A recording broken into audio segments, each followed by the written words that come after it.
तो S block element की अगर मैं बात करता हूं, तो एस ब्लॉक एलिमेंट में क्या होते हैं बेटा, दो ग्रुप होते हैं बेटा, बताओ। जो एस सब शेल है उसमें कितने इलेक्ट्रॉन जा सकते हैं बेटा, मैक्सिमम दो। तो इसलिए कितने ग्रुप बनाए गए, दो।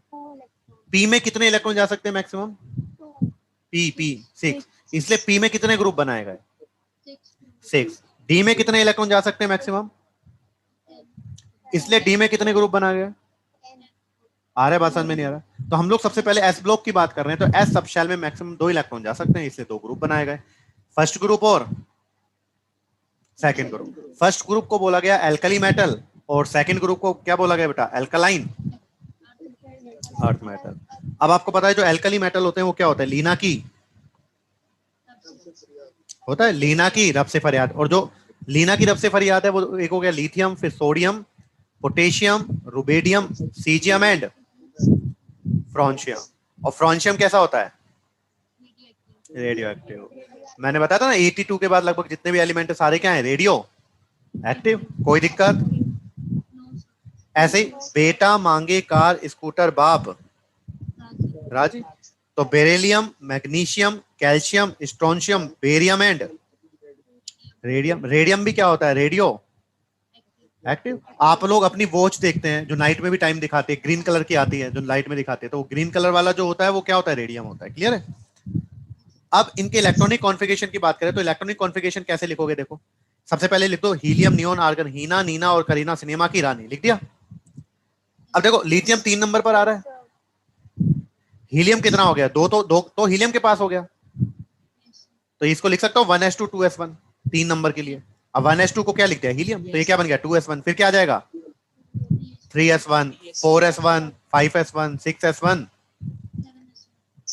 क्लियर है? ऐसे यहां पर क्या कहा जाएगा, 2s2, 3s2, 4s2, 5s2, 6s2, 7। तो मुझे बताओ लीना की रफ से फरियाद में जो लास्ट इलेक्ट्रॉन है वो किस सबशेल में जा रहा है, एस सबशेल में जा रहा है ना। और एल्कालाइन अर्थ मेटल में भी बताओ लास्ट इलेक्ट्रॉन किस सबशेल में जा रहा है। हाँ, तो अगर लास्ट इलेक्ट्रॉन एस सबशेल में जाता है तो उसे कौन सा एलिमेंट बोलते हैं, एस ब्लॉक एलिमेंट। कौन सा एलिमेंट बोलते हैं, एस ब्लॉक एलिमेंट। अब अगर मैं एल्कली मेटल की बात करूं तो एल्कली मेटल के आउटर मोस्ट शेल में कितना इलेक्ट्रॉन बताओ, 1, 2s1, 3s1, 4s1। एस में एक ही इलेक्ट्रॉन है आउटर मोस्ट शेल में। तो लीना की रब से फरियाद के आउटर मोस्ट शेल में कितना इलेक्ट्रॉन होता है, और बेटा मांगे कार स्कूटर बाप राजी आउटर मोस्ट शेल में कितने इलेक्ट्रॉन है। अच्छा, इनका जनरल इलेक्ट्रॉनिक कॉन्फ़िगरेशन क्या होता है एल्कली मेटल का, NS1। देख रहे हो ना, अब N2 हो गया, फिर 3 हो गया, 4 हो गया, 5 हो गया, और इसका क्या हो गया, NS। क्लियर है? एक बार सही बच्चे देखें, एक सेकंड। तो एल्कली मेटल के आउटर मोस्ट शेल में कितना इलेक्ट्रॉन होता है बच्चे, 1। और एल्कलाइन अर्थ मेटल के आउटर मोस्ट शेल में कितना इलेक्ट्रॉन होता है, इसका जनरल इलेक्ट्रॉनिक कॉन्फ़िगरेशन NS1 और इसका कितना हो जाएगा, तो दोनों दोनों का क्या हो जाएगा, NS12। हाँ, तो एस में अगर एक इलेक्ट्रॉन जा रहा है तो एल्कली मेटल, और दो जा रहे हैं तो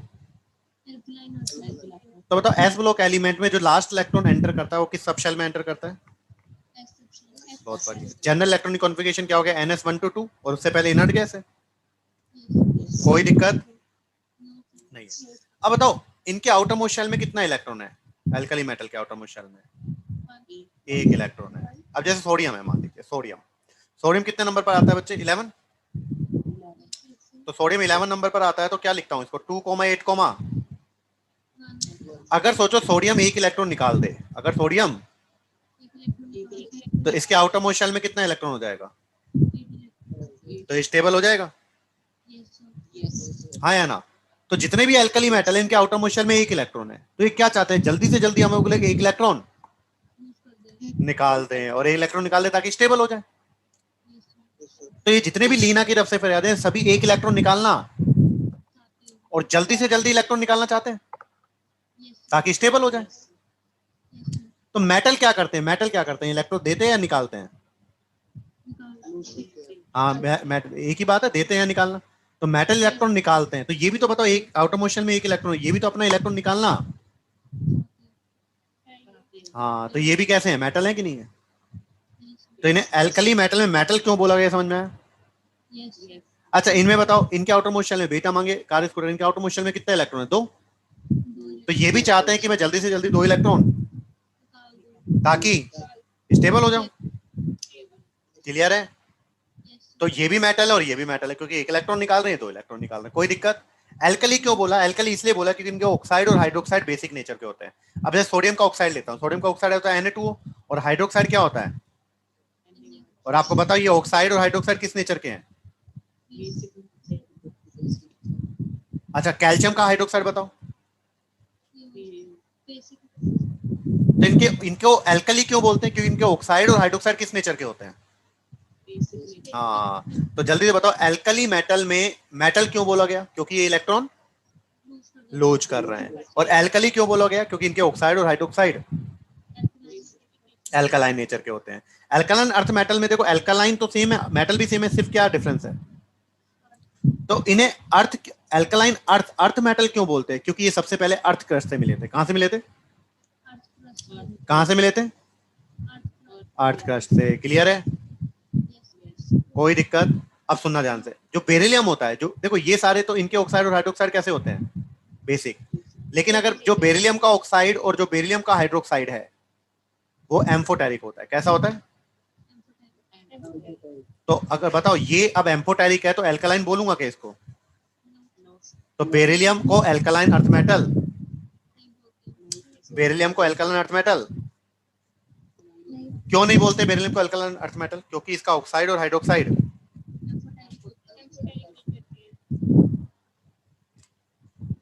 क्लियर है? तो देखो यहां पर लिखा है beryllium is not considered as alkaline earth metal because its oxide and hydroxide is। अब एम्फोटेरिक का मतलब क्या होता है? एम्फोटेरिक का मतलब होता है जो एसिड और बेस दोनों से। तो बेरिलियम का ऑक्साइड देखो एसिड से रिएक्ट कर रहा है HCl से, तो बी और Cl क्या बना रहा है? BCl2। और जब बेरिलियम का ऑक्साइड NaOH के साथ रिएक्शन करता है तो NaOH के साथ रिएक्शन कराता है तो या तो बनाएगा Na2BeO2, Na2 Na2 it is called sodium beryllate, it is called. तो या तो बनाएगा Na2BeO2 या फिर आप लोग लिख सकते हो इसको Na2BeOH का Na2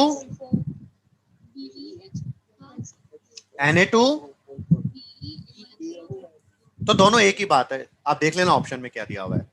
तो बेरिलियम का ऑक्साइड किस नेचर का होता है? एम्फोटेरिक नेचर का होता है। किस नेचर का होता है? तो HCl से रिएक्शन करके क्या बनाता है?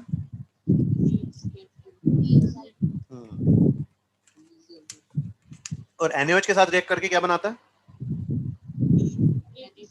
Na2BeO2, Na2 sodium beryllate. कोई दिक्कत? बोलो भाई सारे बच्चे, हो गया? अब देखो कोई भी, जैसे मैं अगर बात करूं एल्कली मेटल की, तो एल्कली मेटल के जो टॉप वाला एलिमेंट है वो कौन है? और एल्कलाइन अर्थ मेटल में टॉप वाला एलिमेंट कौन है? अब लिथियम जो है, लिथियम का इलेक्ट्रॉनिक कॉन्फ़िगरेशन होता है 1s2 2s1। 2p में 0 होता है। 2d ऑर्बिटल होते हैं क्या? बेरिलियम का क्या होता है? 1s2 2s2 2p खाली पड़े, 2d ऑर्बिटल होते हैं क्या? तो कोई भी फैमिली हो, जैसे बोरॉन फैमिली है, बैंगन आलू गाजर इन थैला, तो जो बोरॉन फैमिली में 2d ऑर्बिटल, बोरॉन फैमिली में जो बोरॉन होगा उसके पास 2d ऑर्बिटल। कार्बन फैमिली में जो सबसे टॉप वाला कार्बन है उसके पास भी 2d ऑर्बिटल। तो बताओ जो जितनी भी फैमिली है उसमें जो पहला ग्रुप का मेंबर है, जो पहला मेंबर है ग्रुप का, उनके पास d ऑर्बिटल अवेलेबल होंगे क्या? उनके पास d ऑर्बिटल, उनका ग्रुप में सबसे छोटा साइज किसका होता है? नीचे वालों का या ऊपर वालों का? हाँ, तो देखो जो एक पर्टिकुलर ग्रुप में जो फर्स्ट मेंबर होता है वो अपने ग्रुप मेंबर से अनोमलस बिहेवियर शो करता है, थोड़ा डिफरेंट बिहेवियर शो करता है। क्लियर है? और वो डिफरेंट बिहेवियर क्यों शो करता है? क्योंकि जो पहला मेंबर होता है ग्रुप का उसका साइज कैसा होता है? हाँ, स्मॉल होता है। साइज छोटा होगा तो बताओ इलेक्ट्रॉन निकालना आसान होगा या डिफिकल्ट होगा? हाँ, क्योंकि इलेक्ट्रॉन और न्यूक्लियस के बीच में अट्रैक्शन ज्यादा होगा, तो इलेक्ट्रॉन को निकालने के लिए ज्यादा एनर्जी।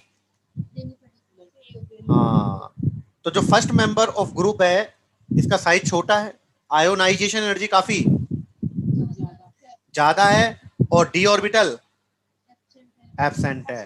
तो इस प्रॉपर्टीज की वजह से जो पहला मेंबर है ग्रुप का वो डिफरेंट बिहेवियर शो करेगा, अनोमलस बिहेवियर शो करेगा। तो देखो यहां पर लिखा है first element of each group show anomalous properties as compare to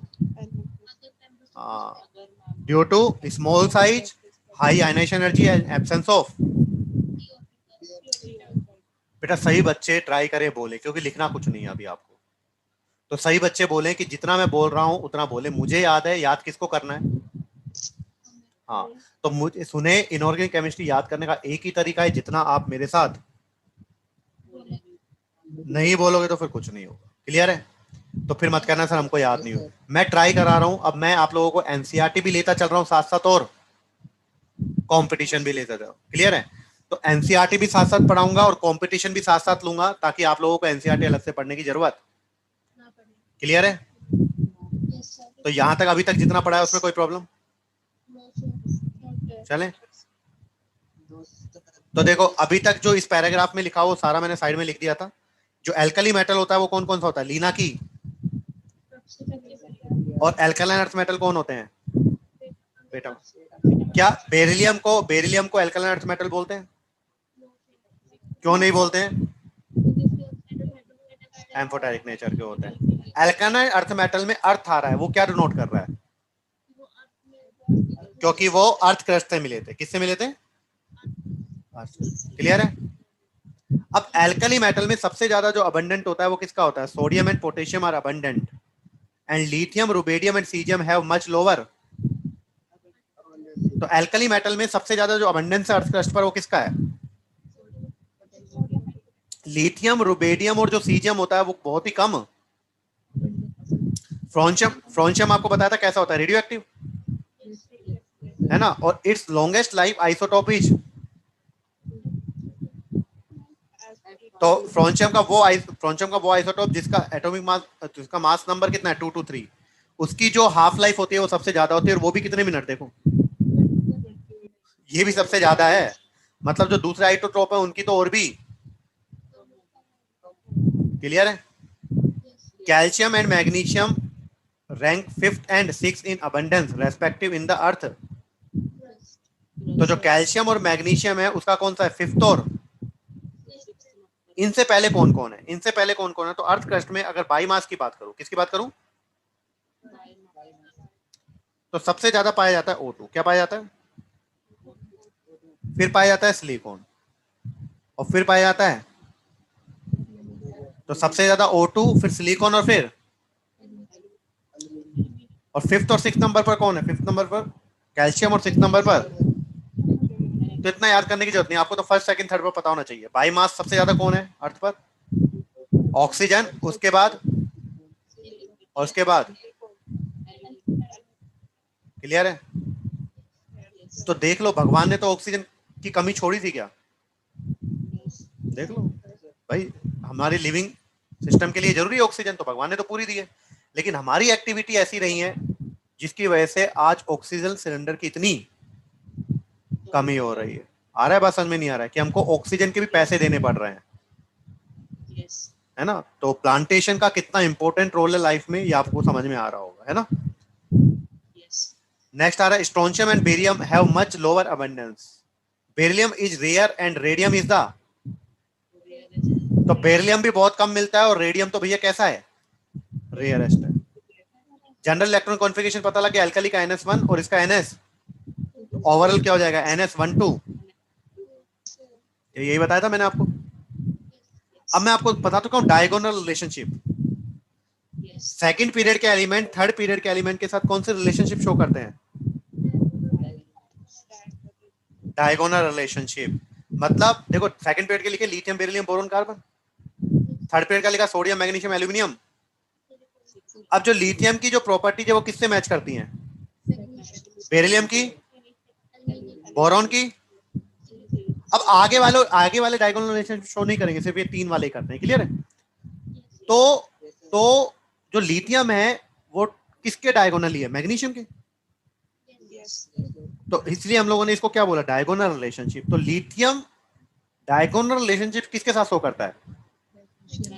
तो डायगोनल रिलेशनशिप का मतलब होता है कि जो लिथियम की कुछ प्रॉपर्टीज मैग्नीशियम से क्या करती है, मैच करती हैं। बेरिलियम की कुछ प्रॉपर्टीज एल्यूमिनियम से क्या करती हैं, और वो क्यों मैच करती है? वो इसलिए मैच करती है क्योंकि इनके चार्ज अपॉन रेडियस का रेशियो क्या होता है। तो लिथियम का जो चार्ज अपॉन रेडियस है और मैग्नीशियम का जो चार्ज अपॉन रेडियस है उसका रेशियो क्या है? नहीं समझ में आया? कोई दिक्कत? करें आगे? तो यहां पर इस पैराग्राफ में जो लिखा हुआ वो मैंने ऊपर लिख दिया। समझ में आ रहा है कि नहीं आ रहा है?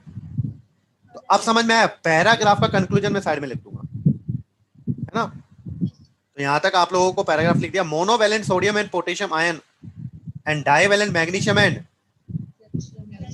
Found in large proportion in, हाँ, तो Na प्लस और A प्लस, Ca+2 और ये किस में मिलते हैं? बायोलॉजिकल। और ये आप लोगों ने पढ़ा होगा बायो में, कोई बहुत बड़ी बात नहीं। तो ये पैराग्राफ समझ में आया? चलें आगे। तो आता है एल्कली मेटल कौन कौन से ट्रेंड शो, देखें। तो ग्रुप का फर्स्ट मेंबर होता है वो अनोमलस प्रॉपर्टी शो करता है in their respective group members. Y?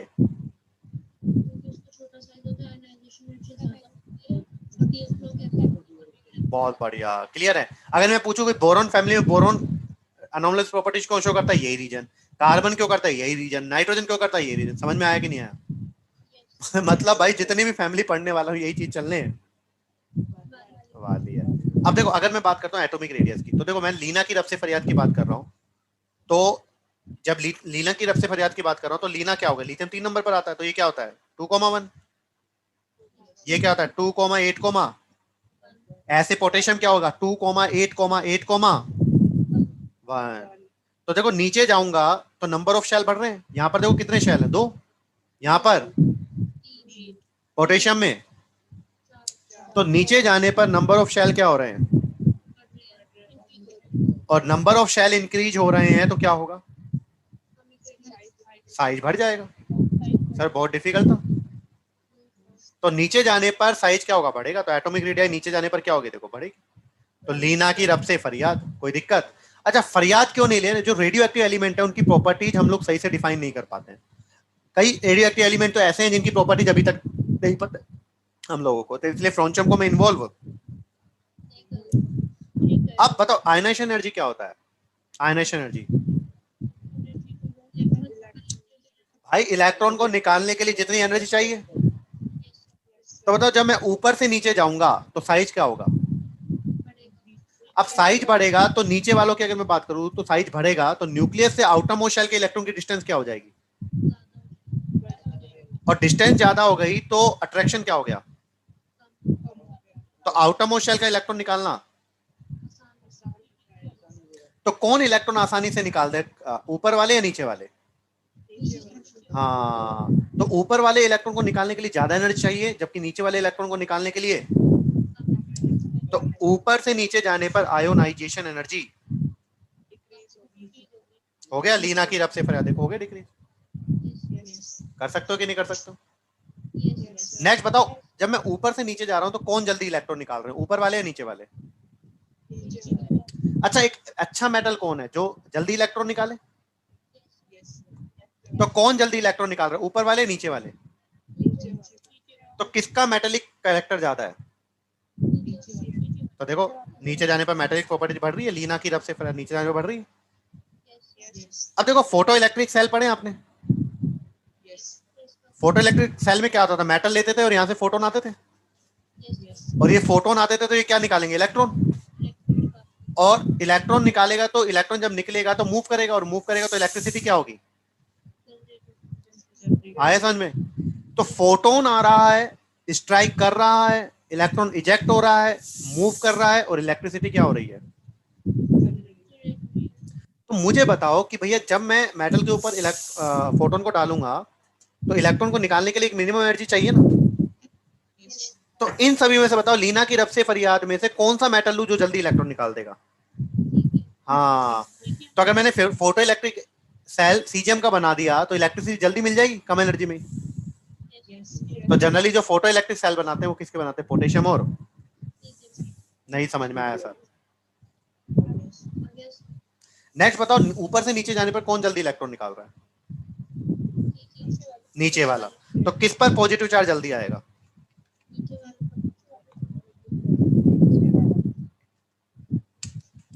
किस पर पॉजिटिव चार्ज जल्दी आएगा?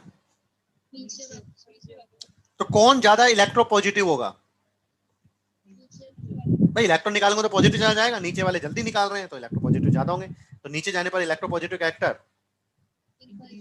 अच्छा इलेक्ट्रो पॉजिटिव कैरेक्टर बढ़ रहा है तो इलेक्ट्रो नेगेटिव कैरेक्टर नीचे जाने पर क्लियर है? अब देखो डेंसिटी की बात करूं तो डेंसिटी होता है मास अपॉन वॉल्यूम, ठीक है? तो डेंसिटी ऐसे लिखता हूं मैं, मास अपॉन, अब नीचे जाऊंगा तो मास क्या होगा बताओ? लीना की रब से फरियाद, नीचे जाऊंगा मास इनकेज होगा, नीचे जाऊंगा तो वॉल्यूम भी, भाई साइज बढ़ रहा है, तो ऊपर से नीचे जाने पर मास भी बढ़ रहा है और, लेकिन जिस रेशो में मास बढ़ता है उस रेशो में वॉल्यूम, मास ज्यादा बढ़ता है वॉल्यूम इतना नहीं बढ़ता। तो डेंसिटी अल्टीमेटली किस पर डिपेंड कर गई? तो नीचे जाने पर मास क्या हो रहा है? तो डेंसिटी भी क्या होगी? तो जितनी भी फैमिली है ना, डेंसिटी नीचे जाने पर क्या ही होनी है? और अच्छी बात है डेंसिटी में कोई ज्यादा एक्सेप्शन भी नहीं आता है, लेकिन यहां पर एक एक्सेप्शन है, बताओ तो बताओ, नीचे जाने पर इंक्रीज हो रही है तो क्या ऑर्डर होना चाहिए था? लीना की, यही है। तो सोडियम और पोटेशियम में से किसकी डेंसिटी ज्यादा होनी चाहिए थी? लेकिन मजे की बात कौन है, किसकी ज्यादा होती है? हाँ, तो ऑर्डर क्या हो गया बताओ? सबसे कम लिथियम की, उसके बाद पोटेशियम, सोडियम, क्लियर है? कर सकते हो? तो एक क्वेश्चन ये बन सकता है कि सोडियम और पोटेशियम में से किसकी डेंसिटी ज्यादा होती है?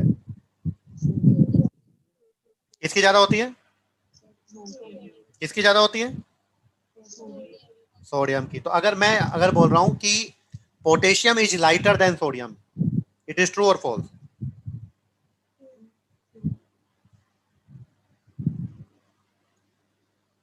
हाँ, ट्रू, क्लियर है? तो potassium is lighter than sodium, potassium हल्का है, डेंसिटी कम है, ऑब्वियस सी बात है। क्लियर है? कोई दिक्कत नहीं है। नेक्स्ट सुनना, नेक्स्ट आता है मेल्टिंग पॉइंट। और तो ये कैसे याद रखो? ये याद रखो कि 11th क्लास में, 11th एमपीबीपी डिक्रीज होता है, नीचे जाने पर एमपीबीपी, और 12th क्लास में,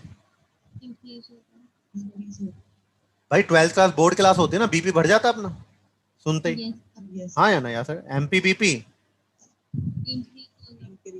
अब जो बच्चे, ये चीज तभी समझ पाएंगे जो बच्चे 11th-12th पढ़कर आए हैं। अब जिन बच्चों ने 11th-12th पढ़ा होगा उनको पता होगा 11th में मेरे पास एक तो एल्कली मेटल पढ़ी है, एल्कलाइन अर्थ मेटल पढ़ी है, बोरोन फैमिली पढ़ी है और कार्बन फैमिली पढ़ी है चार। अरे चैप्टर के नाम तो याद होंगे ना? तो इन चारों फैमिली का एमपीबीपी नीचे जाने पर, और 12th क्लास में कौन कौन सी फैमिली पढ़ी है? नाइट्रोजन, ऑक्सीजन, हेलोजन और इनर्ट, तो उनका एमपीबीपी नीचे जाने पर, अब एक्सेप्शन आएंगे वो तो अलग बात है, एक्सेप्शन आएंगे वो तो अलग बात है, लेकिन एक जनरल पता लगा। तो 11th क्लास में एमपीबीपी डिक्रीज, 12th क्लास में एमपीबीपी, बहुत बढ़िया। अभी अभी एल्कली मेटल किस क्लास का है? तो एमपीबीपी, और नीचे जाने पर बताओ एमपीबीपी डिक्रीज हो रहा है।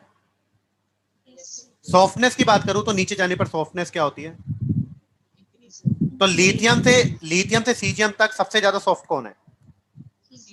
सबसे ज्यादा हार्ड कौन है? हालांकि सारी सॉफ्ट हैं, लेकिन सबसे ज्यादा हार्ड कौन है इनमें से? लिथियम।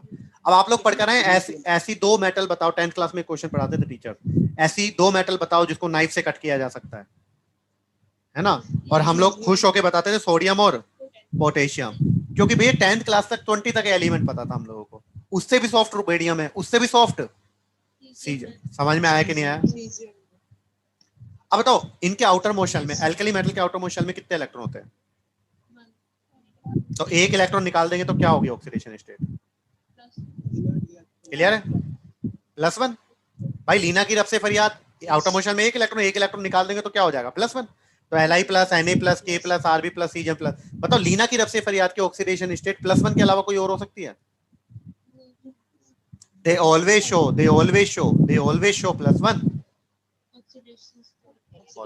अब देखो पानी कैसा होता है? पोलर। अब देखो Li प्लस का साइज कैसा होता है और Cgm प्लस का साइज कैसा होता है? तो किस पर चार्ज डेंसिटी ज्यादा लगेगी? चार्ज डेंसिटी होता है चार्ज अपॉन रेडियस। तो देखो चार्ज तो सभी में सेम ही है लीना की रब से फरियाद, तो जिसकी रेडियस कम होगी उसकी चार्ज डेंसिटी, तो Li प्लस और Cgm प्लस में से किसकी चार्ज डेंसिटी ज्यादा होगी? ऐसे समझो, एक तो बच्चों को एक रोटी दो और एक आप लोगों को एक रोटी दो, किसका? दोनों को दी तो एक एक रोटी है, लेकिन पेट किसका भरेगा? बच्चे का। तो एक रोटी बच्चे के लिए ज्यादा है ना, तो चार्ज डेंसिटी किसकी ज्यादा होगी? किसकी ज्यादा होगी? Li प्लस की। अब देखो पानी कैसा होता है? पोलर, पता है ना, पार्शियल नेगेटिव पार्शियल पॉजिटिव। पानी कैसा होता है? पोलर होता है। पानी कैसा होता है? पोलर होता है। अब जब Li प्लस को मैं पानी में डालूंगा तो Li पर चार्ज डेंसिटी काफी ज्यादा है, पॉजिटिव चार्ज डेंसिटी काफी ज्यादा है, तो ये पानी के किस चार्ज को अट्रैक्ट करेगा? हाँ, तो देखो H2O को मैंने कैसे बना दिया? H2O को बना दिया मैंने OH2, तो ऑक्सीजन पर पार्शियल नेगेटिव, इस पर पार्शियल, तो जो Li प्लस होगा वो पानी के इस नेगेटिव चार्ज को क्या करेगा? समझ में आया नहीं आया? अब बताओ, इस पर चार्ज डेंसिटी ज्यादा है तो ये पानी के नेगेटिव चार्ज को ज्यादा, जब नेगेटिव चार्ज को ज्यादा अट्रैक्ट करेगा तो उतना ही ज्यादा क्या होगा? भाई Li प्लस पानी में है ना, तो पानी को ज्यादा अट्रैक्ट कर रहा है, कम अट्रैक्ट कर रहा है? जितना ज्यादा पानी को अट्रैक्ट करेगा उतना ही ज्यादा, जितना ज्यादा वो सोल्यूबल होती जाएगा उतनी ज्यादा एनर्जी, और जो एनर्जी रिलीज करेगा उसको बोलेंगे हाइड्रेशन। तो Li प्लस की जो हाइड्रेशन एनर्जी है वो ज्यादा होगी या कम होगी? क्या होगी? ज्यादा होगी। एक सेकंड सही बच्चे रुके।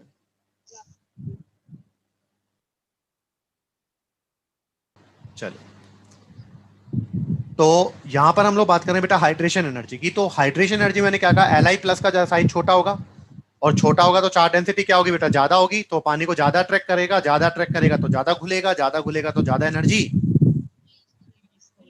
और जो एनर्जी निकल रही है उसे क्या बोल रहे हैं बच्चे? हाइड्रेशन। तो हाइड्रेशन एनर्जी की वैल्यू ज्यादा है या कम है? कोई दिक्कत नहीं। लेकिन अगर मैं बात करता हूं किसकी? Cgm प्लस की, तो Cgm प्लस का साइज बड़ा है, तो इस पर चार्ज डेंसिटी क्या होगी? और चार्ज डेंसिटी कम होगी तो वो पानी को ज्यादा अट्रैक्ट करेगा कि पानी के नेगेटिव चार्ज को? तो इतना ज्यादा सॉल्युबल होगा क्या? तो इतनी ज्यादा एनर्जी निकालेगा क्या? तो किसकी हाइड्रेशन एनर्जी ज्यादा है? Li प्लस की या Cgm प्लस की? हाँ हाँ, तो जितना छोटा कैटायन या फिर जितना छोटा एनायन होगा उस पर चार्ज डेंसिटी उतनी ही, उसकी हाइड्रेशन एनर्जी उतनी ही। क्लियर है? तो जो हाइड्रेशन एनर्जी है वो साइज ऑफ कैटायन के, तो ऑर्डर समझ में आया? Li प्लस की सबसे ज्यादा और Cgm प्लस की सबसे। अब अगर मैं आयोनिक रेडियस पूछूं किसका साइज सबसे ज्यादा होगा? Na plus, Li plus, Na plus, K plus, Rb plus में से बताओ। Cgm प्लस साइज, तो ये किसकी रेडियाई है? आयोनिक रेडियाई का ऑर्डर। ठीक है, तो यही होता है। लेकिन अगर मैंने पूछा हाइड्रेशन रेडियाई का ऑर्डर बताओ, किसका ऑर्डर बताओ? तो अगर मैं आपसे कहता हूं हाइड्रेशन रेडियाई का ऑर्डर बताओ, तो हाइड्रेशन रेडियाई का ऑर्डर क्या होगा बेटा? हाइड्रेशन रेडियाई मतलब जब पानी अटैच हो गया फिर बताओ। तो बताओ किसने पानी ज्यादा अटैच किया? Li प्लस का खुद का साइज भले ही छोटा हो, लेकिन पानी, और पानी ज्यादा अटैच किया तो काफी। Cgm का खुद का साइज बड़ा था लेकिन पानी ज्यादा अटैच, तो उसके का, तो किसकी हाइड्रेशन रेडियाई ज्यादा होगी? जिसका हाइड्रेशन कम या ज्यादा? किसका हाइड्रेशन कम ज्यादा हुआ है, तो उसकी हाइड्रेशन रेडियो भी क्या होगी। तो अगर Li प्लस और सीजियम प्लस में हाइड्रेशन रेडियाई पूछा जाए किसकी ज्यादा है, किसका उसका हाइड्रेशन ज्यादा हुआ है, लेकिन आयोनिक रेडियाई पूछी जाए तो नहीं समझ में आया सर। ये सब मैं पढ़ा चुका हूं आप लोगों को, ये सब पढ़ा चुका हूं मैं आप लोगों को। हाँ, नेक्स्ट आता है, बताओ अब बताओ किसको पानी ने चारों तरफ से घेर लिया, Li प्लस को या सीजियम प्लस को। अब बताओ मुझे कोई अगर चारों तरफ से घेर ले तो मैं हिल पाऊंगा क्या, तो कंडक्टिविटी ज्यादा,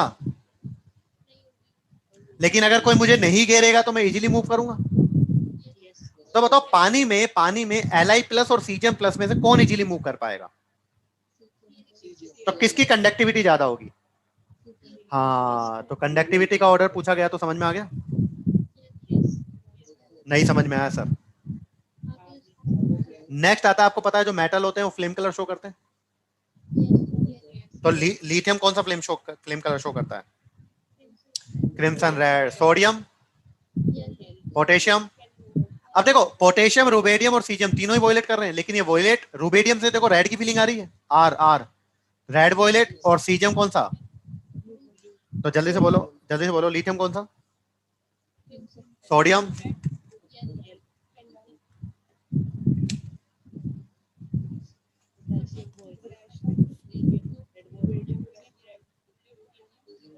क्लियर है, कोई दिक्कत।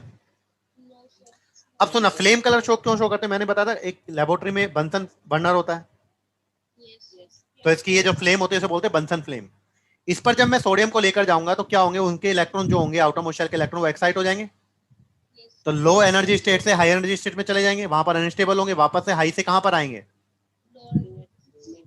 और लाइट इवॉल्व करेंगे तो कलर की फॉर्म में करेंगे। क्लियर है, कोई दिक्कत। नेक्स्ट अगर रिड्यूसिंग कैरेक्टर की बात करूं तो मैंने बताया था इलेक्ट्रोकेमिकल सीरीज लिथियम से स्टार्ट होते हुए फ्लोरीन पर खत्म होती है, तो पूरी पीरियोडिक टेबल में सबसे अच्छा रिड्यूसिंग एजेंट कौन है, लिथियम। कौन है, तो जिसका एसआरपी बताया था कम होता है, ऊपर वाले का एसआरपी कम था वो अच्छा, और जिसका एसआरपी सबसे वो अच्छा, क्या बता चुका हूं ये मैं आप लोगों को। तो पूरी पीरियोडिक टेबल में सबसे ज्यादा एसआरपी किसका कम होता है, सबसे कम। अब देखो अगर मैं लिथियम को हटा दूं तो सोडियम से सीजियम तक तो एसआरपी क्या हो रहा है, देखो डिक्रीज हो रहा है। देखो सोडियम से सीजियम तक कौन अच्छा है रिड्यूसिंग नेचर, सोडियम से ज्यादा पोटेशियम, पोटेशियम ज्यादा रुबिडियम, रुबिडियम से ज्यादा। अब मेरे को बताओ देखो कौन जल्दी इलेक्ट्रॉन निकालेगा ऊपर से नीचे जाने पर, नीचे वाला। अब नीचे वाला जितना जल्दी इलेक्ट्रॉन निकालेगा सामने वाला उतना ही जल्दी इलेक्ट्रॉन, और जितनी जल्दी इलेक्ट्रॉन लेगा उसका रिडक्शन हो जाएगा इलेक्ट्रॉन का लेना। तो सोडियम, पोटेशियम, रुबिडियम, सीजियम में से कौन जल्दी रिडक्शन करेगा, हाँ, क्योंकि सीजियम जल्दी से इलेक्ट्रॉन लेगा तो सामने वाला जल्दी से इलेक्ट्रॉन देगा, तो सामने वाला जल्दी से इलेक्ट्रॉन ले लेगा, और जो इलेक्ट्रॉन लेगा उसका रिडक्शन हो जाएगा, तो नीचे जाने पर रिड्यूसिंग नेचर। लेकिन एक्सेप्शनली सबसे ज्यादा किसका आ गया, तो आपने डी ब्लॉक में पढ़ लिया होगा रिड्यूसिंग नेचर इसका क्यों ज्यादा है। मैंने आपको बताया था रिड्यूसिंग नेचर के लिए 3 फैक्टर डिफाइन होते हैं। अब देखो जो मेटल होती है जनरली वो कैसी होती है,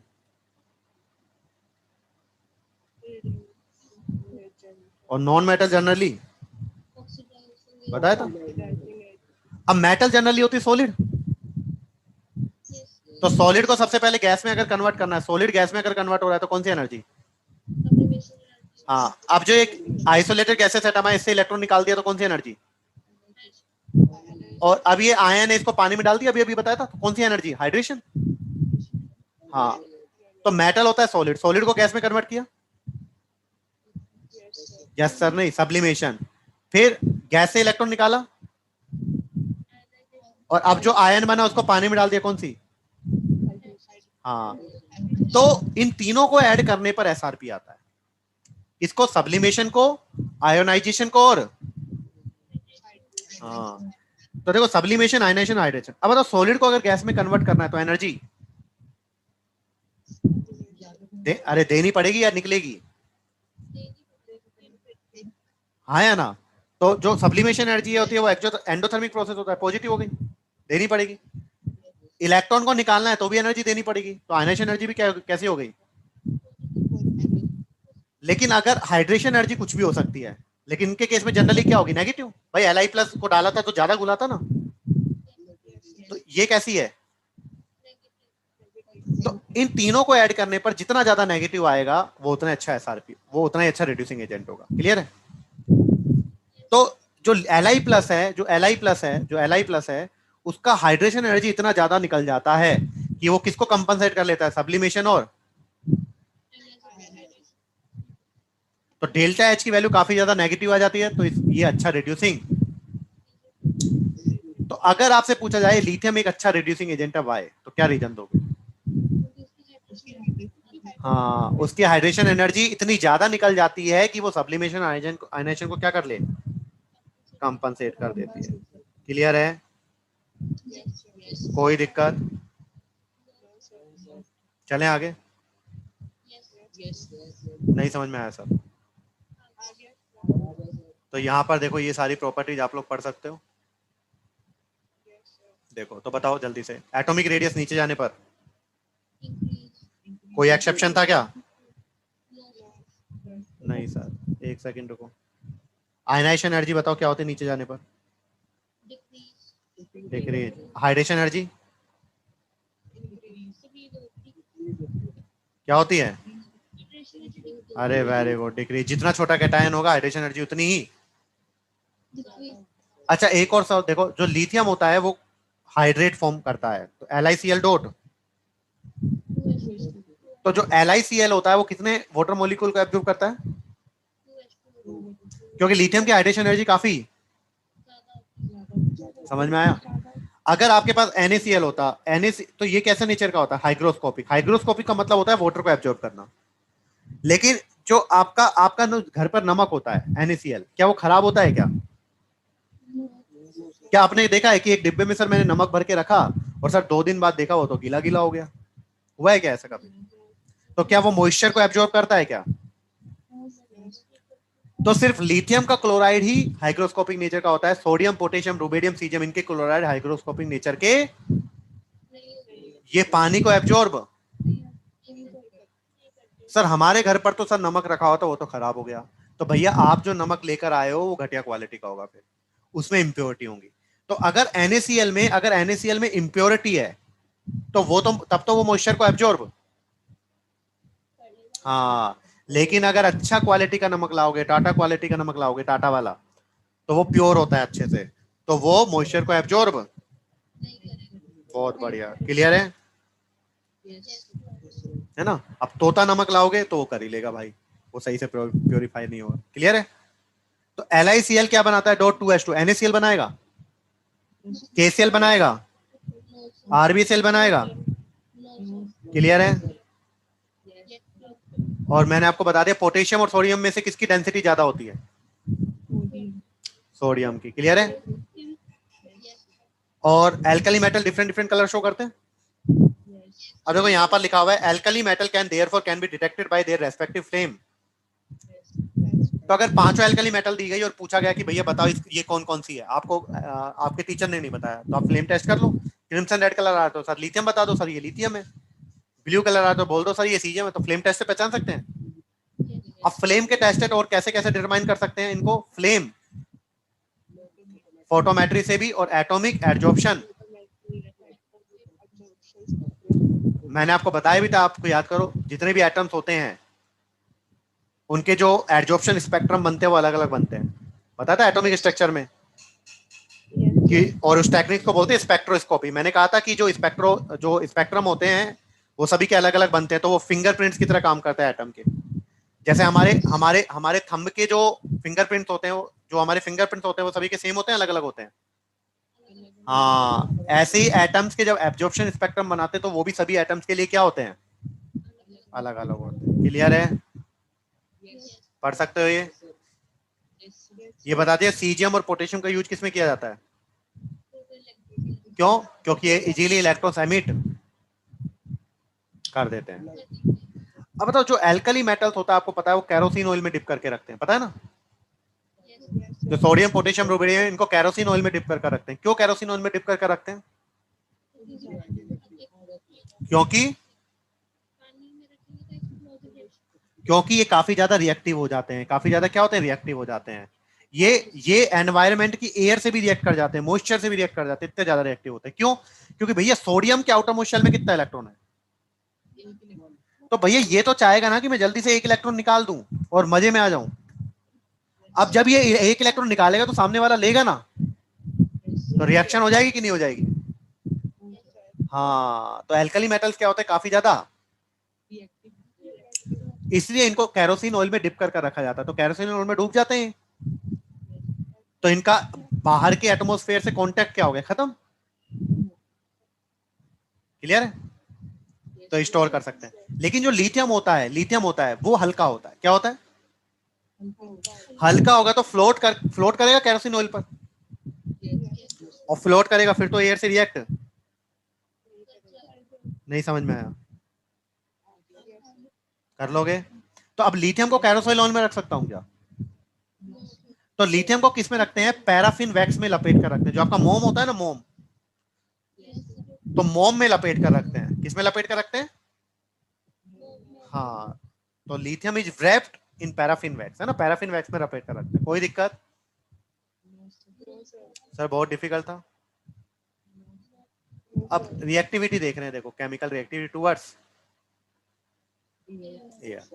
अब देखो, आप तीन चीजें पढ़ते हैं, एक पढ़ते हैं ऑक्साइड, एक पढ़ते हैं पेरोक्साइड, और एक पढ़ते हैं सुपर ऑक्साइड। सभी बच्चों को समझ में आ रहा है नहीं आ रहा है? एक बार जोर से बोल दें। ठीक है, अब देखो समझने का तो इतना कुछ है नहीं, मैं आपको बताऊं इसमें चीजें मेजोरली क्या है याद करने की। तो मैंने क्या कहा, याद कब होंगी? जब क्लास में मेरे साथ, है ना। तो ट्राई करें, अगर आप लोगों को बोलना आता है, जिसको नहीं आता तो फिर अब कैसे करोगे ना, पर ट्राई करें जिसको जिस भी बच्चे को बोलना आता है ना, तो बोले, है ना। क्लियर है? और भगवान ने इंसानों को अलग इसी तो चीजों में बनाया है कि उनके पास दिमाग है, बोल सकते हैं। यस और नो? तो जो चीजें भगवान ने दी हैं उसका हम लोग क्या करें? उपयोग करें। नहीं करोगे तो समझ जाओ क्या हो जाओगे फिर, है ना।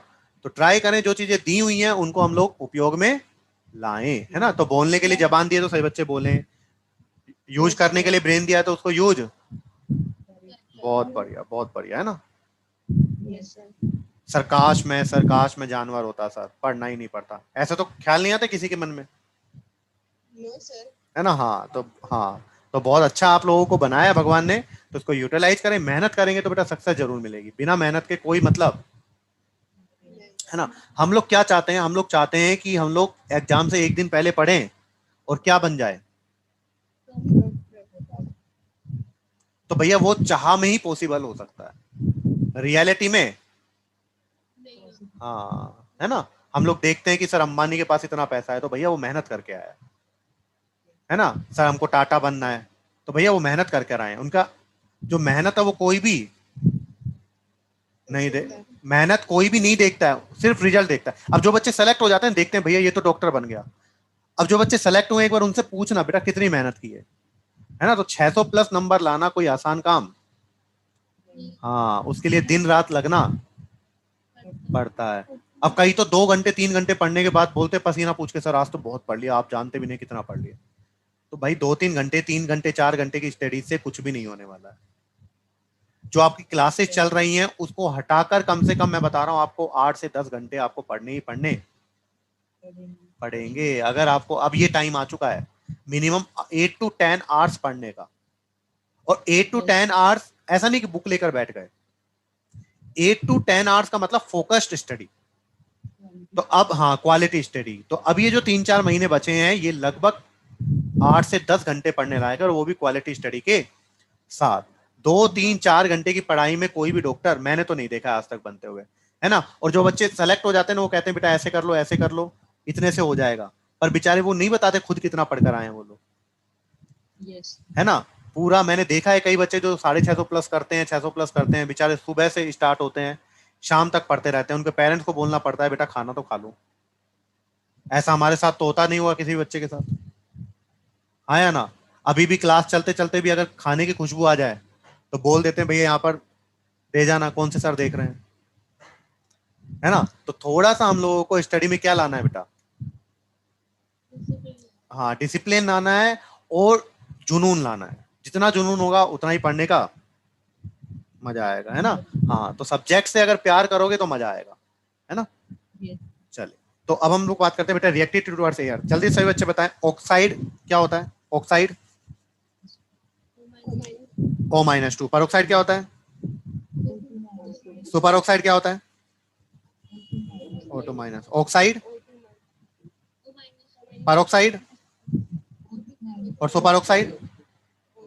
अब देखो पर के पास कितने इलेक्ट्रॉन होते हैं, देखो ऑक्सीजन 8 नंबर पर आता है,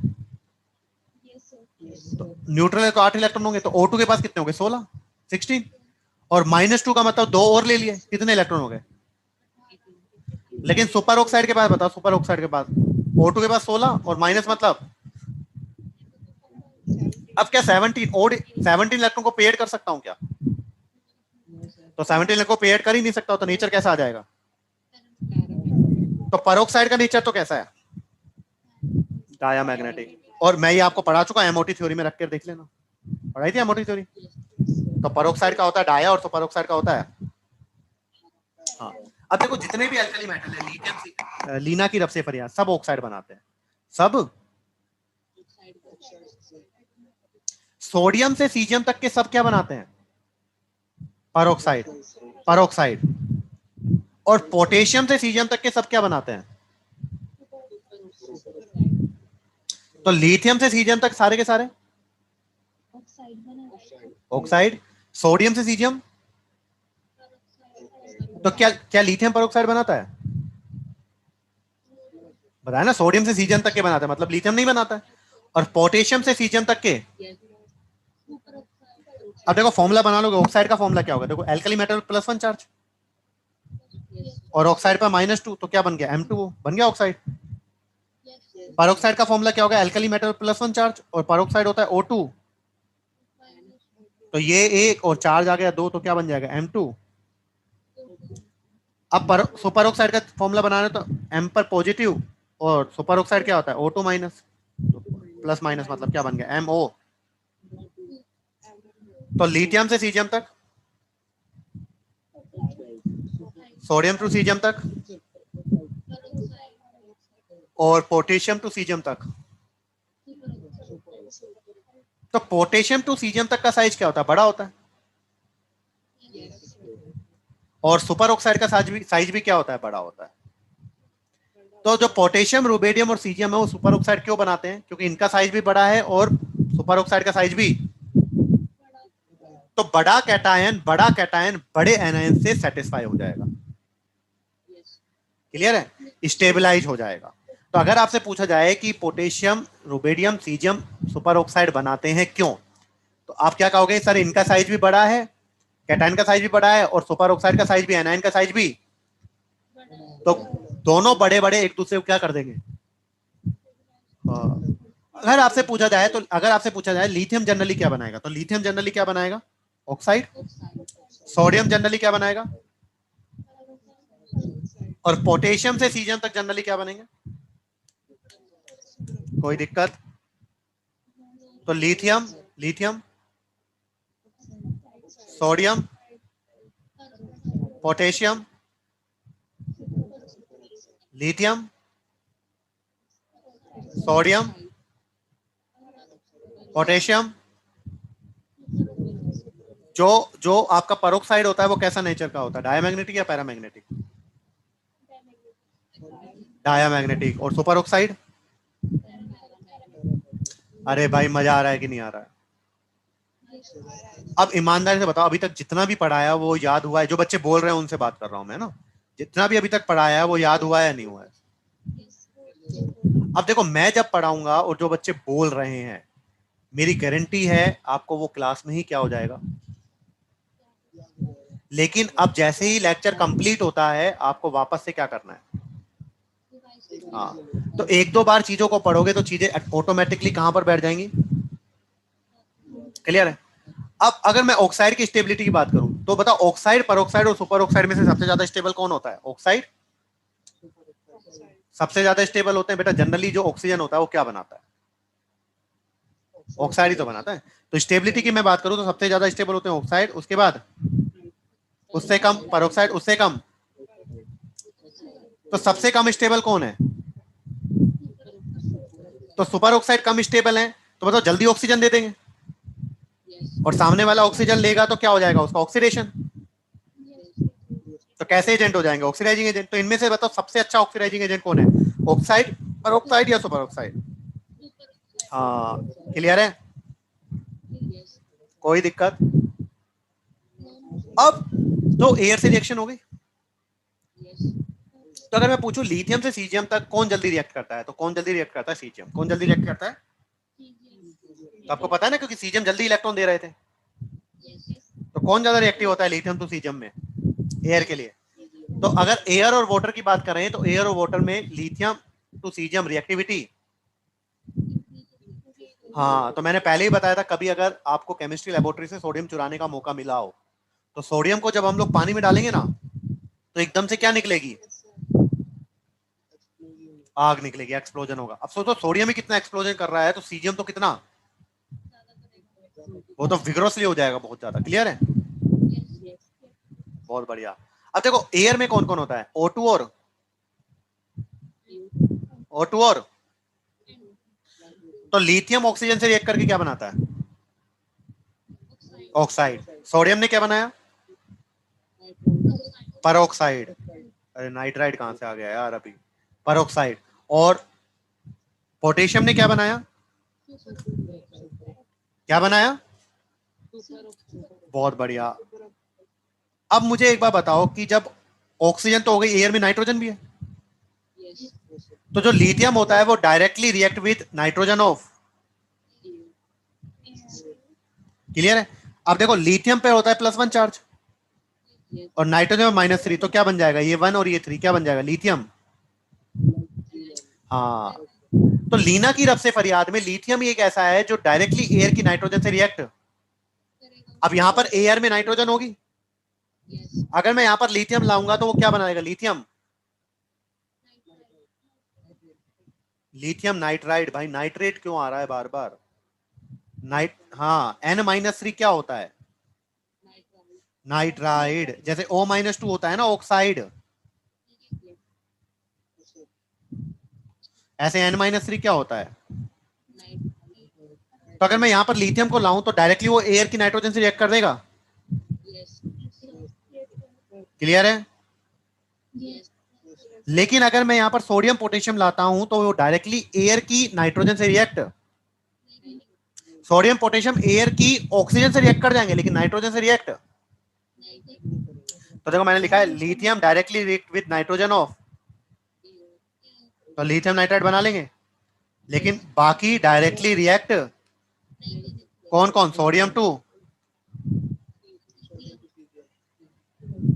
क्लियर है? तो जल्दी से मुझे रिवाइज करवा दो जल्दी से सारा का सारा, कि जो लिथियम होता है ऑक्सीजन से रिएक्ट करके, सोडियम और रुबेडियम। क्लियर है? और कौन एयर की नाइट्रोजन से डायरेक्टली रिएक्ट कर देता है? क्लियर है? और बाकी सारे डायरेक्टली रिएक्ट करते हैं क्या? बाकी सारे डायरेक्टली रिएक्ट। अब देखो किसी मेटल को अगर मैं पानी में डालता हूं, किसी मेटल को, तो क्या बनता है? Metal hydroxide plus.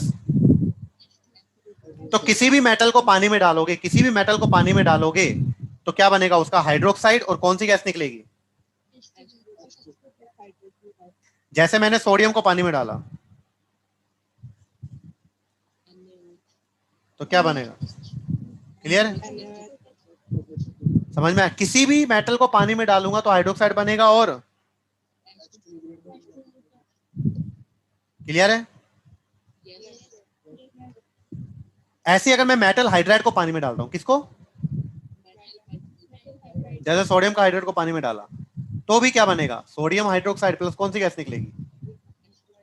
मतलब किसी मेटल को पानी में डालू या मेटल, तो क्या बनेगा? हाइड्रोक्साइड। और कौन सा गैस निकलेगा? क्लियर है? कोई दिक्कत? चले? अब देखो, अगर आप ऑक्साइड को पानी में डालते हैं, किसको पानी में डालते हैं? तो ये लिथियम ऑक्साइड है, तो लिथियम के ऑक्साइड को पानी में डाला क्या बना? Lithium hydroxide. ये क्या है? Sodium peroxide, sodium. तो सोडियम परऑक्साइड को पानी में डाला तो क्या बना? हाइड्रोक्साइड बना प्लस H2O2 बना। और बताओ KO2 क्या है? Super oxide.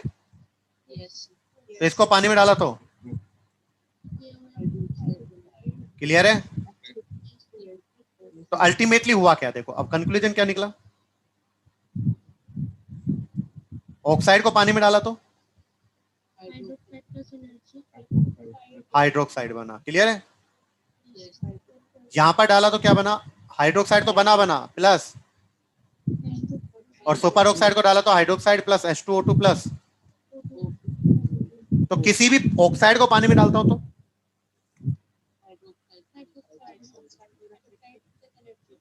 क्लियर है? अगर परऑक्साइड को पानी में डालता हूं तो एनर्जी तो तीनों केस में निकलेगी, एनर्जी तो तीनों ही केस में निकलेगी। ठीक है, हाइड्रोक्साइड प्लस H2O2, और सुपर ऑक्साइड को पानी में डाला तो हाइड्रोक्साइड प्लस H2O2 प्लस। याद हो गया ये? नेक्स्ट ये पढ़ा चुका हूं, जो अल्कोहल की रिएक्शन अगर सोडियम के साथ कराऊंगा, सोडियम हाइड्रोजन को डिस्प्लेस कर देगा, बता चुका हूं ये। तो मेटल के साथ कराता हूं तो डिस्प्लेस कर देगा। तो ये जो मेटल है ये एसिडिक हाइड्रोजन को निकाल देंगे, अल्कोहल से निकाल दिया, देखो एल्काइन से निकाल दिया, हाँ या ना? किसमें स्टोर करते हैं इनको? और लिथियम को किसमें रैप करके रखते हैं? तो क्या रिएक्टिविटी टुवर्ड्स एयर और वाटर पता लग गया? तो एयर और वाटर के लिए लिथियम टू सीजियम तक रिएक्टिविटी बढ़ेगी या कम होगी? बढ़ेगी। क्लियर है? तो यही लिखा हुआ है रिएक्टिविटी टुवर्ड्स एयर। देखो लिथियम ने क्या बनाया? ऑक्साइड। सोडियम ने क्या बनाया? और इसने? क्लियर है? Super oxide, potassium rubidium caesium ने। कोई दिक्कत? अब ऑक्सीडेशन स्टेट की अगर मैं बात करूं, किसकी बात करूं? तो ऑक्साइड में बता सकते हो ऑक्सीडेशन स्टेट कितना होता है ऑक्सीजन का? -2। क्या होता है? परऑक्साइड में बताओ, 2 ऑक्सीजन पर -2 है तो एक पर कितना होगा?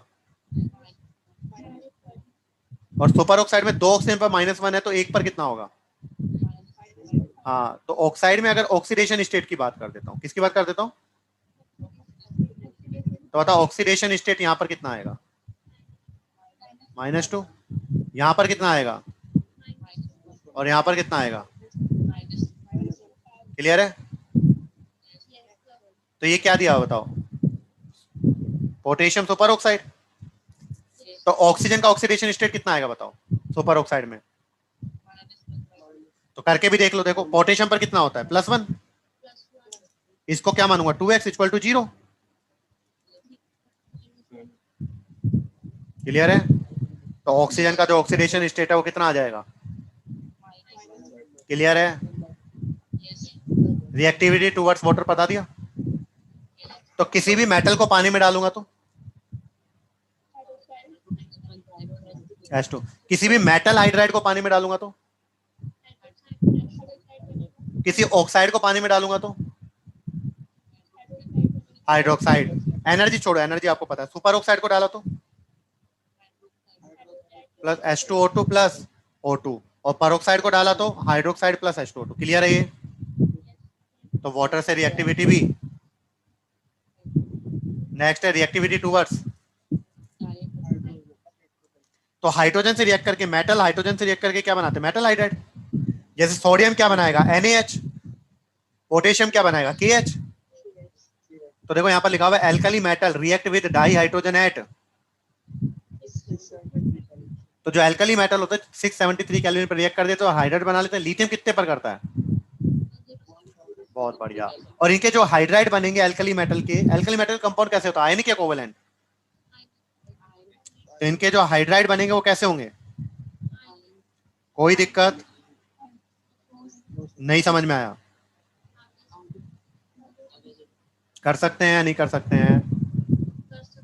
सर कोई प्रॉब्लम? क्लियर है? अब देखो इनमें से अगर पूछा जाए कि कौन सा हाइड्राइड की थर्मल स्टेबिलिटी ज्यादा है, तो किसकी ज्यादा है? वेरी वेरी इंपॉर्टेंट, LiH उससे कम NaH, उससे कम KH, उससे कम RBH, उससे कम सीजियम हाइड्राइड। क्लियर है?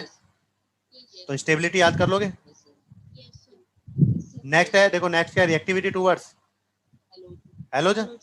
तो हेलोजन के साथ करते हैं, देखो यहाँ पर क्या आ रहा है। तो M+H2 क्या है, देखो सोडियम क्लोरीन के साथ रिएक्शन करके क्या बनाएगा, NaCl। पोटेशियम क्या बनाएगा, तो MX टाइप के बन रहे हैं ना हेलाइड। किस टाइप के बन रहे हैं, तो M+H2 क्या बनेगा, MX, जैसे NaCl KCl, हाँ या ना। और ये हेलाइड भी कैसे होंगे बताओ। O2 और पानी के लिए कौन ज्यादा रिएक्टिव था, लिथियम से सीजियम तक?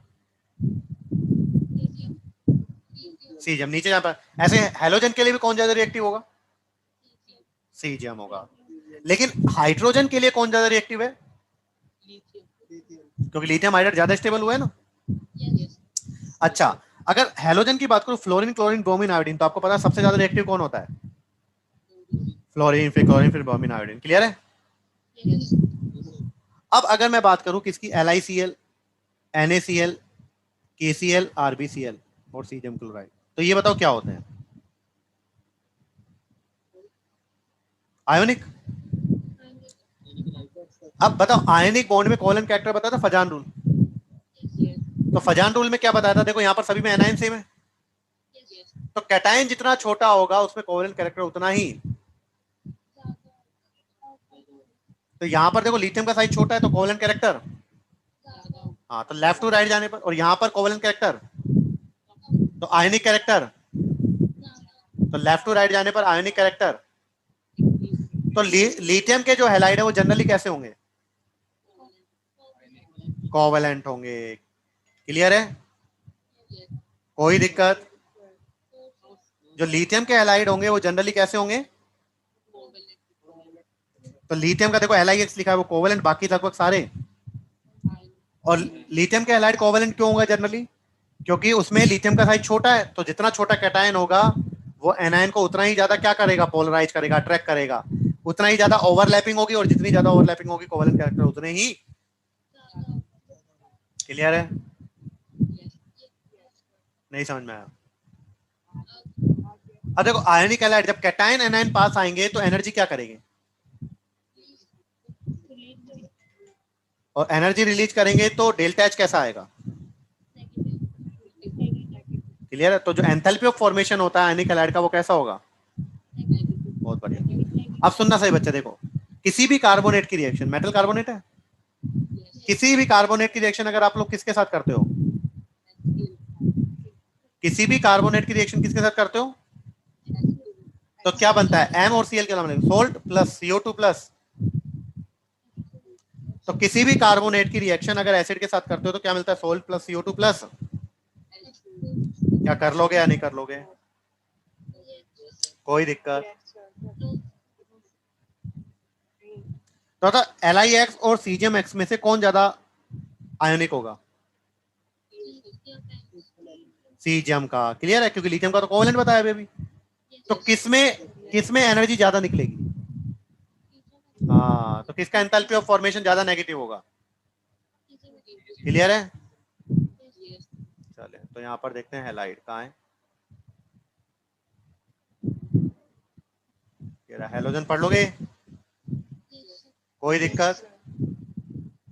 तो लिथियम के जो हैलाइड होंगे वो समवॉट कहाँ क्या होंगे, क्यों, क्योंकि वो ज्यादा पोलराइजेशन, और ज्यादा पोलराइजेशन करेगा तो एनायन को ज्यादा अट्रैक्ट करेगा, एनायन को ज्यादा अट्रैक्ट करेगा तो ओवरलैपिंग ऑर्बिटल में ज्यादा, और जितनी ज्यादा ओवरलैपिंग होगी।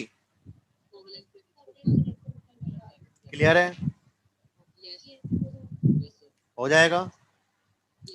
नेक्स्ट आपको बताया था रिड्यूसिंग कैरेक्टर जो होता है कितने फैक्टर पर डिपेंड करता है, कौन कौन से,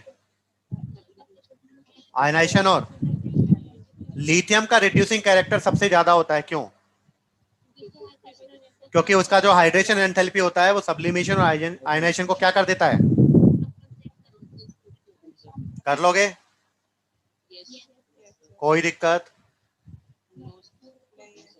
तो देखो इसमें जो मैंने आपको येलो कर रहा हूं ना, वो आपको पढ़ना है अच्छे से, ठीक है।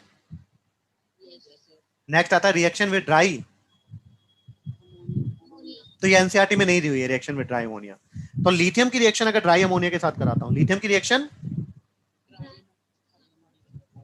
तो क्या बनाता है, Li2। तो Li2NH को क्या बोलते हैं, इमाइड। इमाइड इमाइड तो ये होता है लिथियम इमाइड। और बाकी जो सोडियम से सीजियम तक के हैं वो क्या बनाएंगे, इमाइड। तो इमाइड क्या होता है, इमाइड होता है NH-2 और एमाइड होता है NH2-। ठीक है, अब बना लोगे। और लिथियम पे प्लस और इमाइड होता है NH-2, बना लोगे Li2NH। तो लिथियम की रिएक्शन ड्राई अमोनिया के साथ कराऊंगा तो क्या बनेगा, लिथियम इमाइड। और बाकी सारे के साथ कराऊंगा तो लिथियम के साथ, बाकी के साथ लिथियम के साथ, बाकी के साथ। लिथियम इमाइड का फॉर्मूला क्या है, अब बताओ अगर सोडियम के साथ कराता तो क्या बनता, क्या बनता, फॉर्मूला बताओ। NaNH। सर बहुत डिफिकल्ट है, कर सकते हैं। मेन जो इंपॉर्टेंट है ना बेटा वो है लिक्विड अमोनिया के साथ। किसके साथ, लिक्विड अमोनिया के साथ। देखो यहाँ पर मतलब लिक्विड अमोनिया में डाल रहा हूँ। अब देखो मेटल को लिक्विड अमोनिया में डालोगे तो मेटल कैसे टूटेगा, M+ और सर एक ही क्यों निकाल रहे हैं भैया, एल्कली मेटल है ना। अब अमोनिया के मान लो कितने मॉलिक्यूल पड़े हुए हैं, अमोनिया के मान लो वहां पर 10 मॉलिक्यूल पड़े हुए हैं। कितने, तो उन 10 मॉलिक्यूल में से मान लो 6 मॉलिक्यूल ने तो किसको घेर लिया, M+ को। और 4 को किसने घेर लिया, तो ये क्या बन जाएगा, M को तो कितने ने घेर लिया, 6 ने। और E को कितने ने घेर लिया, तो ये जो बना है इसे बोलते हैं, देखो कैटायन को अमोनिया ने घेरा तो इसे बोलते हैं अमोनिएटेड कैटायन। क्या बोलते हैं, और यहां पर अमोनिया ने इलेक्ट्रॉन को घेरा तो इसे क्या बोलते हैं, अमोनिएटेड। तो बताओ जब मेटल को लिक्विड अमोनिया में डालता हूं तो क्या बनता है, अमोनिएटेड और अमोनिएटेड। तो देखो टोटल अमोनिया को मैंने किस में डिवाइड कर लिया, एक्स और। तो एक्स अमोनिया ने तो मेटल को घेर लिया और वाई अमोनिया ने, क्लियर है। तो जब मैंने मेटल को लिक्विड अमोनिया में डाला तो क्या बना, बहुत बढ़िया। अब बताओ बताओ जो कंडक्टिविटी आती है वो किसकी वजह से आती है, कैटायन की वजह से या एनायन की वजह से, या दोनों की वजह से। भाई जो कंडक्टिविटी होती है वो तो, भाई कंडक्टिविटी तो आयन की वजह से आती है ना, आयन भले कैटायन हो या फिर। तो जब मैंने मेटल को लिक्विड अमोनिया में डाला तो अमोनिएटेड कैटायन और अमोनिएटेड इलेक्ट्रॉन दोनों बने। तो ये दोनों क्या करेंगे, सॉल्यूशन की कंडक्टिविटी को। तो ड्यू टू देखो लिखा हुआ है, due to ammoniated cation and ammoniated electron solution कैसा बन जाता है, बिकम्स कंडक्टिव। और अमोनिएटेड इलेक्ट्रॉन की वजह से क्या होता है, अमोनिएटेड इलेक्ट्रॉन की वजह से क्या होता है, अब देखो इलेक्ट्रॉन काफी ज्यादा हो गए, अनपेयर्ड। अब इलेक्ट्रॉन अनपेयर्ड होंगे तो नेचर कैसा हो जाएगा, और अगर इलेक्ट्रॉन्स आपके पास हैं तो बताओ मैंने क्या कहा था, कलर आएगा। तो सॉल्यूशन कलर कैसा हो जाएगा। तो अगर आपसे पूछे कि सॉल्यूशन जब मेटल को, एल्कली मेटल को लिक्विड अमोनिया में डालते हैं तो सॉल्यूशन कंडक्टिंग बन जाता है, किसकी वजह से,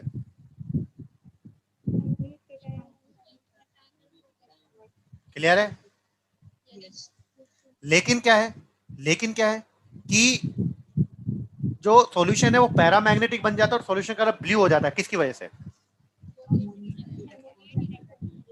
तो अमोनिएटेड इलेक्ट्रॉन की वजह से क्या होता है बताओ।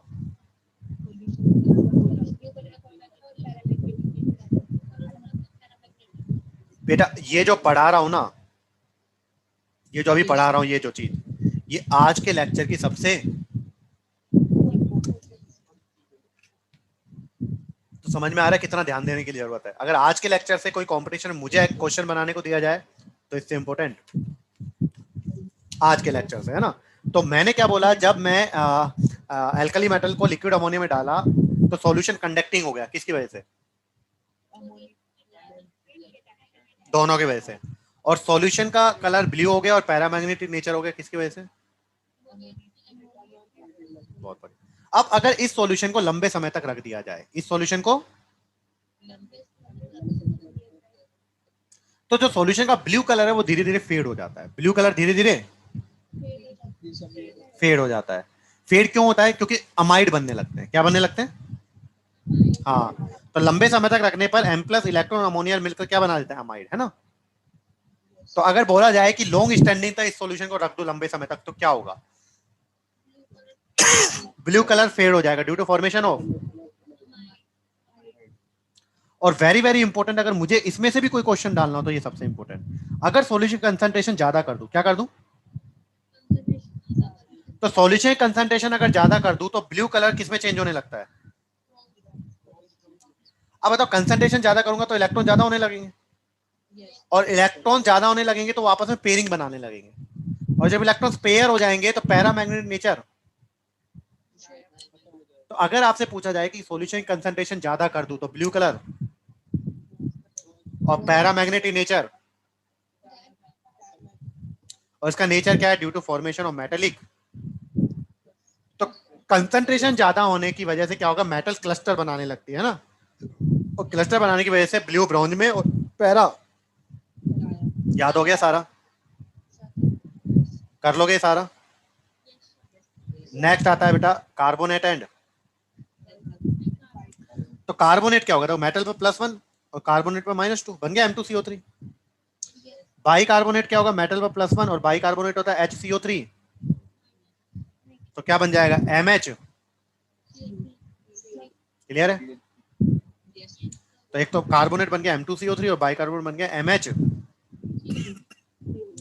तो देखो, कार्बोनेट की अगर मैं थर्मल स्टेबिलिटी की बात करूं या बाई कार्बोनेट की, तो नीचे जाने पर थर्मल स्टेबिलिटी। तो देखो, मैंने लीना की रब से फरियाद, लीना की रब से फरियाद है, लीना की रब से, और इनके कार्बोनेट लिए, तो नीचे जाने पर इनकी थर्मल स्टेबिलिटी। तो कार्बोनेट किसी के भी हो, एल्कली के हो या एल्कलाइन के हो, नीचे जाने पर थर्मल स्टेबिलिटी। तो कौन सबसे ज्यादा थर्मली स्टेबल है? कौन सबसे कम स्टेबल है?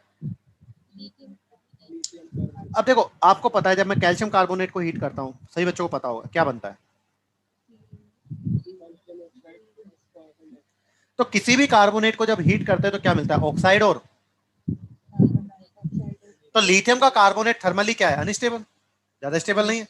तो इसको हीट करूंगा तो ये टूट जाएगा किसमें? ऑक्साइड में, Li2O और। तो लिथियम कार्बोनेट को हीट किया तो Li2 और CO2 में टूट गया। लेकिन बाकी जितने भी मेटल कार्बोनेट है, सोडियम से सीजियम तक के, इसको हीट करोगे तब भी ये टूटेंगे, क्योंकि ये थर्मली बहुत बहुत बहुत ज्यादा। तो अगर आपसे पूछा जाए कि सोडियम कार्बोनेट को हीट करने पर क्या CO2 मिलेगा, तो एग्जामिनर देखो कैसे बुद्धू बनाता है। एग्जामिनर बुद्धू बनाता है कि 10 ग्राम सोडियम कार्बोनेट को हीट करने पर कितना CO2 मिलेगा, तो आप मोल कॉन्सेप्ट लगाने लग जाते हो। भैया 10 ग्राम क्या, 100 ग्राम सोडियम कार्बोनेट को हीट कर दो, सोडियम कार्बोनेट को हीट करने पर CO2 टूटता ही नहीं है वो, तो CO2 मिलेगा। तो किसी भी कार्बोनेट को हीट करता हूं तो क्या मिलता है? ऑक्साइड और। तो लिथियम कार्बोनेट को हीट किया तो लिथियम ऑक्साइड और CO2 मिला, लेकिन बाकी जो इस फैमिली के कार्बोनेट है वो हीट करने पर कुछ भी। आपको पता है जो बेकिंग सोडा होता है NaCO3 होता है, एंटासिड भी बोलते हैं हम लोग, है ना। तो बेकिंग किसी भी बाई कार्बोनेट को हीट करेंगे तो क्या बनता है? तो NaCO3 को हीट करते हैं तो क्या मिलता है? Na2CO3 plus CO2 plus. अब याद है बेकिंग सोडा को केक वगैरह में डालते हैं तो केक फ्लफी हो जाता है, क्या हो जाता है? और फ्लफी होने का रीजन क्या है? क्योंकि CO2 बन जाता है, तो गैस की वजह से वो फ्लफी हो जाता है। तो सोडियम बाइकार्बोनेट को हीट करने पर क्या मिलता है? Na2CO3 plus CO2 plus. अब एक तो क्या हो जाता है, केक फ्लफी हो जाता है, और दूसरा ये एंटासिड भी है, तो ज्यादा भी खा लिया अगर हम लोगों ने तो एसिडिटी नहीं होगी। क्लियर है? कोई दिक्कत? तो लिथियम कार्बोनेट को हीट करने पर क्या बनता है? और सोडियम से सीजियम तक के कार्बोनेट को हीट करने पर, जब जब बाई कार्बोनेट को हीट करते हैं तो क्या मिलता है, कार्बोनेट प्लस CO2 प्लस। ऐसे देखो दुनिया के किसी भी नाइट्रेट को हीट करोगे, किसी भी नाइट्रेट को, तो क्या मिलेगा, ऑक्साइड प्लस NO2 प्लस। जैसे जैसे अगर मैं लेड नाइट्रेट को हीट करता हूँ, PbNO3 का ओल्ड है ना, लेड नाइट्रेट, बताओ क्या मिलेगा, PbO oxide plus NO2 plus. तो किसी भी नाइट्रेट को हीट करने पर oxide plus NO2 plus O2 मिलता है। तो लिथियम नाइट्रेट को हीट किया तो क्या मिला, ऑक्साइड प्लस NO2 प्लस। लेकिन इस फैमिली के सोडियम टू सीजियम तक के नाइट्रेट को हीट करता हूं, तो नाइट्रेट को हीट करता हूं तो क्या मिलता है, नाइट्राइट। तो यहां पर जब मेटल नाइट्रेट NO3 माइनस होता है नाइट्रेट, तो यहां पर क्या मिला, मेटल। क्लियर है। तो अगर मैं सिंपली पूछूं किसी नाइट्रेट को हीट करने पर क्या मिलेगा, तो क्या बोलोगे, ऑक्साइड NO2 और, तो ऐसे लिथियम नाइट्रेट को भी हीट किया, ऑक्साइड NO2 और O2 मिल गया। लेकिन सोडियम से सीजियम तक के नाइट्रेट को हीट करने पर क्या मिलता है, क्लियर है। ऐसे सल्फेट की बात करता हूं, तो सल्फेट होता है SO4-2, तो मेटल सल्फेट क्या बन जाएगा, M2। तो एक्सेप्ट लिथियम सल्फेट और आर सोल्यूबल इन। तो अगर सल्फेट की बात करें तो सोल्यूबिलिटी क्या होती है नीचे जाने पर, हाँ सोल्यूबिलिटी क्या होती है नीचे जाने पर, क्लियर है। तो नीचे जाने पर इंक्रीज हो रही है, तो बता कौन ज्यादा सोल्यूबल होगा, सीजियम सल्फेट। तो लिथियम सल्फेट सोल्यूबल। अब देखो किसी सल्फेट की रिएक्शन कार्बन के साथ कराऊंगा तो कार्बन ऑक्सीजन लेकर चला जाएगा, तो क्या बन जाएगा, M2S। पोटाशियम हम बताया था आपको, K2SO4.Al2SO4.24 H2O, जो जैसे फिटकरी भी बोलते हैं हम लोग। और देखो एक इंपॉर्टेंट चीज जो अभी से ये पोटाशियम है ना, एलम, जो लिथियम होता है वो एलम नहीं बनाता है, क्योंकि इसका साइज कैसा होता है। तो अगर पूछा जाए कि एल्कली मेटल में से कौन एलम नहीं बनाएगा, क्यों,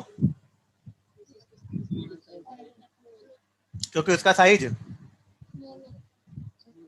तो देखो सही बच्चे ये कर लोगे, मैंने सारे पढ़ा दिए आपको, हैलाइड पढ़ा दिया है, ऑक्सो एसिड आप लोग पढ़ लेना, ये मैंने पढ़ा दिया। ये पॉइंट मैं अभी आपको अलग से बता दूंगा। तो यहाँ तक मैंने आप लोगों को क्या करा दिया, कंप्लीट करा दिया है ना, यहाँ तक। तो अभी मैं यहाँ तक आप लोग पढ़ ले, और ये सारा क्या कर लें आप लोग अच्छे से पढ़े, है ना। और जो भी चीज लिखने की है वो साइड में लिखकर आप लोग अटैच कर दे, कोई दिक्कत, समझ में आया।